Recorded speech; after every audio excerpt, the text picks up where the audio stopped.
आपलं सर्वांचं स्वागत। मी आज तुम्हाला दाखवणार आहे पुदिन्याची चटणी। पुदिना शरीराला खूप फायदेशीर आणि थंडावा देणारा आहे, म्हणून पुदिन्याचा आहारात समावेश केलाच पाहिजे। मी आज पुदिन्याची चटणी दाखवते तुम्हाला। तर साहित्य बघून घेऊया आपण। ही एक गड्डी पुदिना घेतलाय। प्रमाण सुद्धा सांगणार आहे मी। एक गड्डी पुदिन्याला 15 ते 20 लसणाच्या पाकळ्या, एक मोठा अख्खा लिंबू घेतलाय, 7 ते 8 मिरच्या घेतल्यात। मिरच्या काळ्या न घेता मी हिरव्या रंगाच्या घेतल्या। अर्धा ओला नारळ घेतलाय, मूठ 2 मुठी अशी कोथिंबीर घेतली, चवीनुसार मीठ घेतलंय आणि साखर घेतली। आपण पुदिन्याची चटणी करून घेऊया। मिक्सरचं भांडं घेतलंय बघा मी।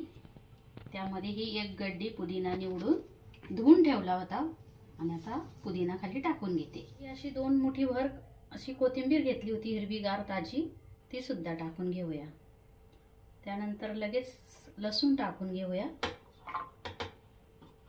मिरच्या सुद्धा टाकते। नेहमी लक्षात ठेवायचं, पुदिन्याची चटणी बनवत असताना नेहमी सुक्क खोबरं घ्यायचं नाही, ओला नारळच घ्यायचा। हे खोबरं सुद्धा टाकून घेऊया।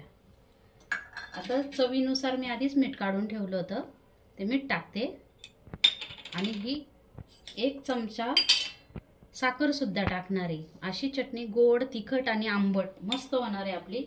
आणि आता त्यामध्ये एक लिंबू पिळून घेते। मोठा लिंबू घेतलाय अख्खा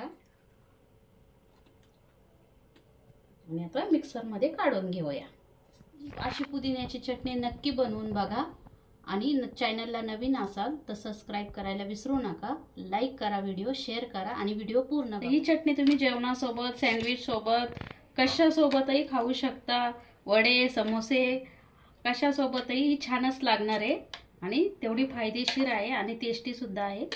बघा आपली चटणी कशी झाली।